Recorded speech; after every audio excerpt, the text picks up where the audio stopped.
الرجیم بسم اللہ الرحمن الرحیم حامدا و مصلیا قال اللہ تبارک و تعالی خذ من اموالہم صدقۃ تطہرہم و تزکیہم بہا صدق اللہ مولانا العظیم و بلغنا رسولہ النبی الکریم الرؤوف الرحیم۔ آج کے درس قرآن و سنت کا عنوان صدقات و زکوٰۃ کے انسانی زندگی پر اثرات وہ کیا ہیں۔ اللہ جل جلالہ نے قرآن مقدس میں ارشاد فرمایا خذ من اموالہم، اے حبیب صلی اللہ علیہ وسلم آپ ان کے مالوں میں سے صدقہ وصول کریں، تطہرہم و تزکیہم بہا، اس کے ساتھ انہیں طہارت تزکیہ صدقہ و خیرات کے ساتھ آپ عطا کریں۔ تو سب سے پہلا فائدہ زکوٰۃ نکالنے کا، صدقات پیش کرنے کا سب سے پہلا فائدہ یہ ہے کہ تزکیہ پیدا ہوتا ہے، صفائی ستھرائی پیدا ہوتی ہے۔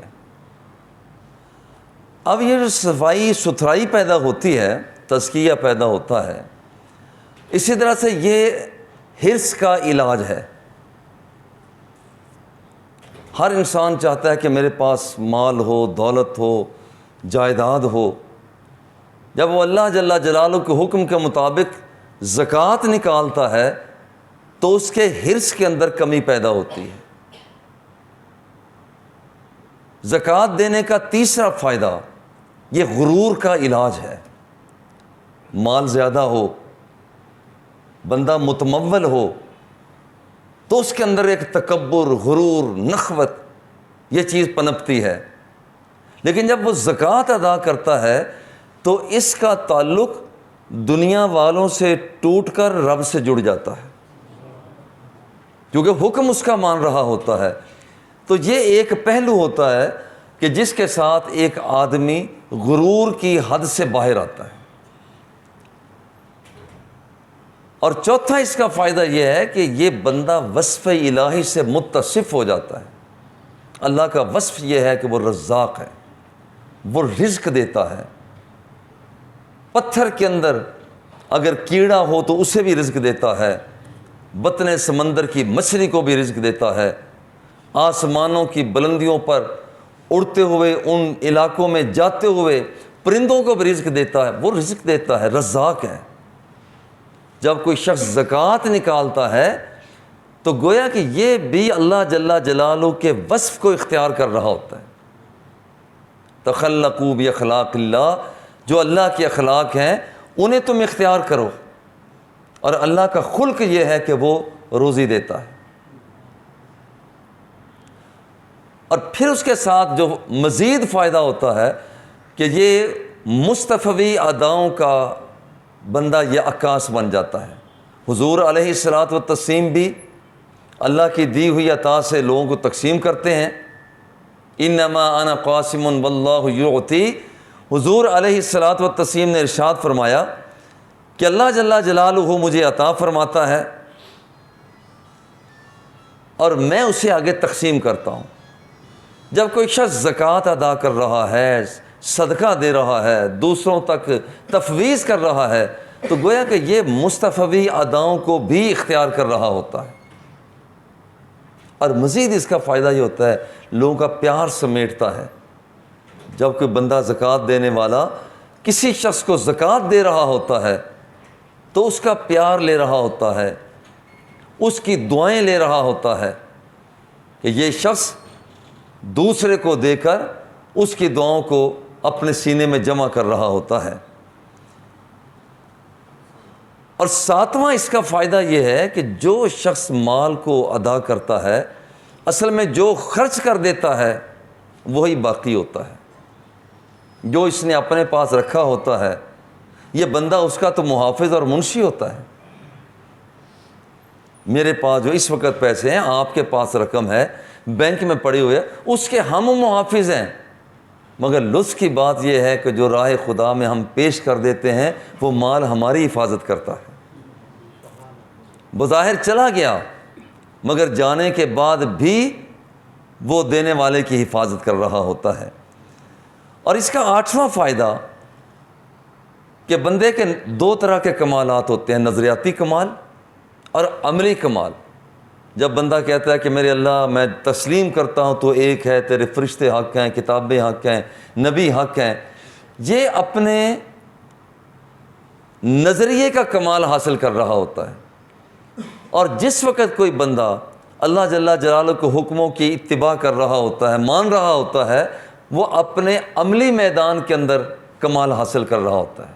نماز پڑھ رہا ہوتا ہے، عملی کمال ہے، روزہ رکھ رہا ہے، یہ عملی کمال ہے، زکوٰۃ دے رہا ہے، یہ عملی کمال ہے، یہ کمال حاصل کر رہا ہے۔ اور پھر یہ ہے کہ اس کا ایک جو مزید فائدہ ہے کہ منعم حقیقی تو اللہ کی ذات ہے، اس کے کہے کے مطابق جب یہ مال کو تقسیم کرتا ہے تو در پردہ اس کا شکریہ ادا کر رہا ہوتا ہے۔ کسی کے ہاتھ میں پیسے تھما رہا ہے تو اس کا شکریہ ادا کر رہا ہے کہ میرے اللہ اب تیری رضا کے مطابق میں چلوں گا، جیسے تو چاہے گا میں اس کے مطابق چلوں گا۔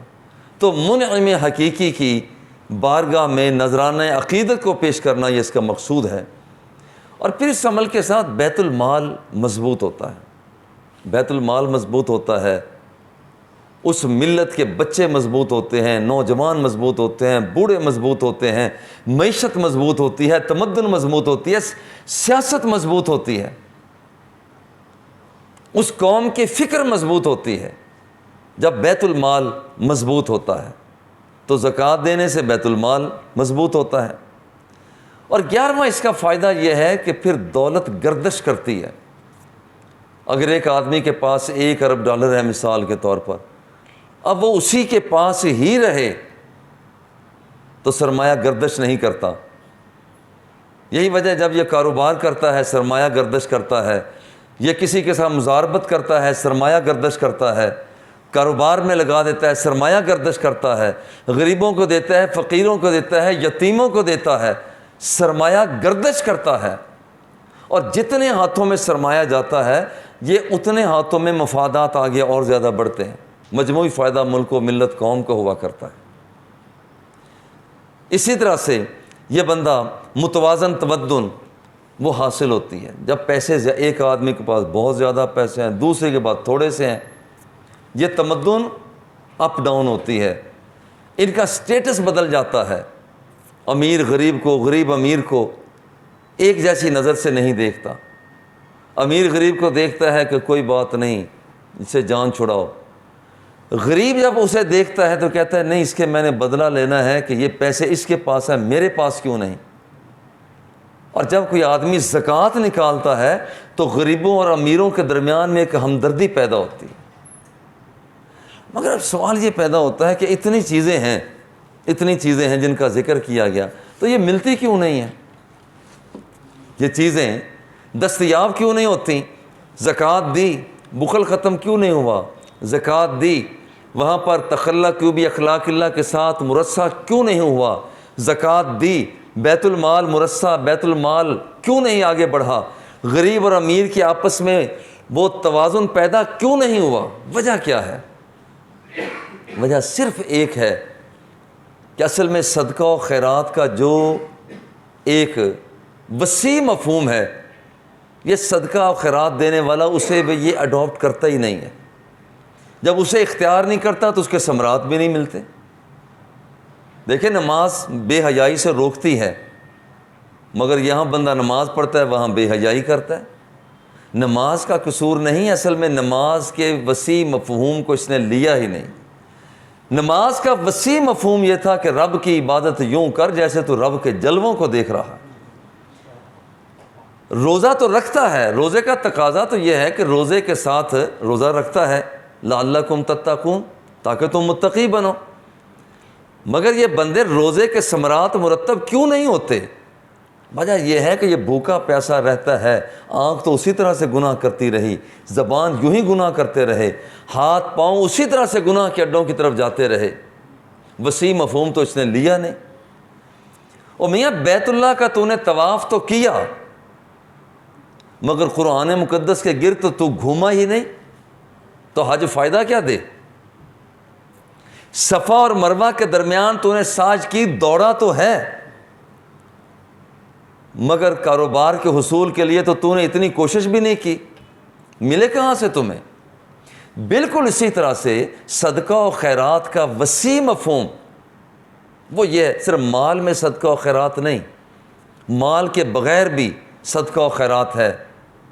تبسموں کا، اے بندے، تبسموں کا فی وجہ اخی کا صدقہ، جب تو اپنے بھائی کو دیکھ کر ہلکی سی مسکراہٹ پیدا کرتا ہے، رب ذوالجلال اسے بھی صدقہ بنا دیتا ہے۔ کیا یہ کام کیا؟ اور پھر یہ ہے وَأَمْرُكَ بِالْمَعْرُوفِ وَالنَّهْيُكَ عَنِ الْمُنْكَرِ صَدَقَةٌ، اچھا کام کہنا کہ یہ اچھا کام کرو، برائی سے روکا، یہ بھی تو صدقہ ہے۔ کیا یہ صدقہ اختیار کیا؟ خالی پیسے دے کر لو میاں 100 روپے لے لو، 1000 لے لو، لاکھ لے لو، تبسم تو نے کیا نہیں، نتیجہ کہاں سے نکلے؟ اپنے بھائی کے ساتھ امر بالمعروف اور نہی عن المنکر کا کام تو کیا نہیں، نتیجہ کہاں سے نکلے؟ اور پھر یہ ہے وَإِرْشَادُكَ الرَّجُلَ فِي أَرْضِ الضَّلَالِ ذَاكَ صَدَقَةٌ، جب راستہ بھولے ہوئے بندے کے تو راہ راست پر لے آتا ہے، اصل میں اسے بھی صدقہ و خیرات کہا جاتا ہے۔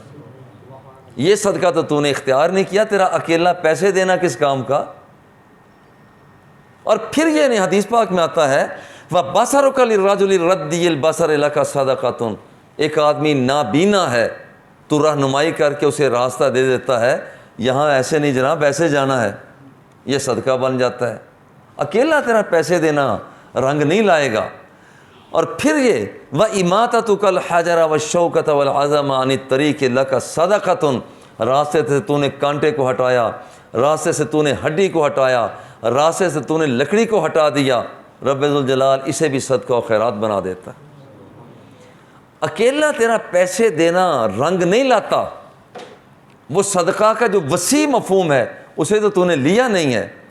وَإِفْرَاغُكَ مِن دَلْوِكَ فِي دَلْوِ أَخِيكَ لَكَ صَدَقَةٌ، اپنے ڈول سے، اپنے بھائی کے ڈول میں جو تو پانی پلٹتا ہے نا، یہ بھی صدقہ و خیرات بن جاتا ہے۔ دیکھو اگر ایک آدمی نے صرف پیسے خرچ کیے یا جتنی میں نے فہرست عرض کی ان میں سے کوئی کام نہ کیا تو صدقہ رنگ کیسے لائے گا؟ جن 12 چیزوں کا میں نے ذکر کیا وہ نتیجہ کیسے نکلے گا؟ ایک ڈاکٹر کسی مریض سے کہتا ہے یہ گولی بھی استعمال کرنی ہے، کیپسول بھی لینا ہے، انجیکشن بھی لگوانا ہے، صبح کی سیر بھی کرنی ہے، ان چیزوں سے پرہیز بھی کرنا ہے، یہ آدمی صرف ایک گولی کھاتا رہتا ہے، کیپسول لیتا نہیں ہے، ٹیکہ انجیکشن لگواتا نہیں ہے، وہ چکنائی کی اسی طرح سے استعمال کرتا ہے، نتیجہ کہاں نکلے گا؟ نتیجہ صحیح نہیں نکلے گا۔ جہاں وہ آدمی کھڑا تھا وہیں کھڑا رہے گا۔ بالکل اسی طرح سے اگر ہم صدقہ و خیرات کے نتائج لینا چاہتے ہیں، بخل کو دور کرنے کی صورت میں، اللہ جل جلالہ کی اخلاقیات کو اس سے مرصع ہونے کی صورت میں، حضور کی اقتداء کی صورت میں، غریبوں کی نشو و نما کی صورت میں، بیت المال کے بلند کرنے کی صورت میں، معاشرت کے اندر، تمدن کے اندر وہ افراط و تفرید کو وہ مساوی کرنے کی صورت میں، یہ سارے نتیجے ہم لینا چاہتے ہیں تو وہ صدقہ و خیرات کے وسیع مفہوم پر عمل کرنا ضروری ہوگا۔ اللہ جل جلالہ ہم سب کا خاتمہ ایمان پر فرمائے۔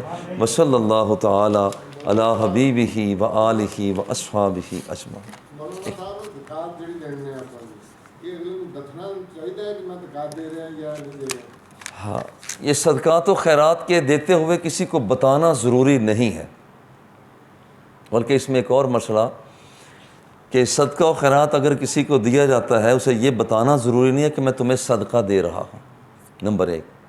نمبر 2، جب دیا جا رہا ہے اس سے پہلے جب آپ نے مثال کے طور پر 10,000 روپیہ زکوٰۃ نکالنی ہے، جب آپ نے 10,000 الگ کر لیا تو نیت کر لیتے ہیں کہ میں نے یہ زکوٰۃ دینی ہے۔ اب جب آپ کسی کو دے رہے ہیں اس وقت نیت کا کرنا ضروری نہیں ہے۔ نمبر 3، اگر آپ نے اس وقت نیت نہیں کی، جب صدقہ و خیرات دے رہے ہیں اس وقت نیت نہیں کی، کیا بعد میں بھی زکوٰۃ کی نیت کی جا سکتی ہے؟ یعنی آپ نے 1000 روپے ایک آدمی کو دے دیا، بعد میں سوچو میں نے تو اس وقت بھی نیت نہیں کی، تو کیا 1000 روپیہ اس کے وقت ابھی تک 1000 روپیہ موجود ہے؟ اگر ابھی تک اس کے پاس 1000 روپیہ موجود ہے تو ابھی بھی آپ 10 منٹ 15 20 منٹ 1 گھنٹے بعد بھی اس کے پاس 1000 موجود ہے تو ابھی بھی آپ زکوٰۃ کی نیت کر سکتے ہیں۔ بسم اللہ الرحمن الرحیم، اللہم صلی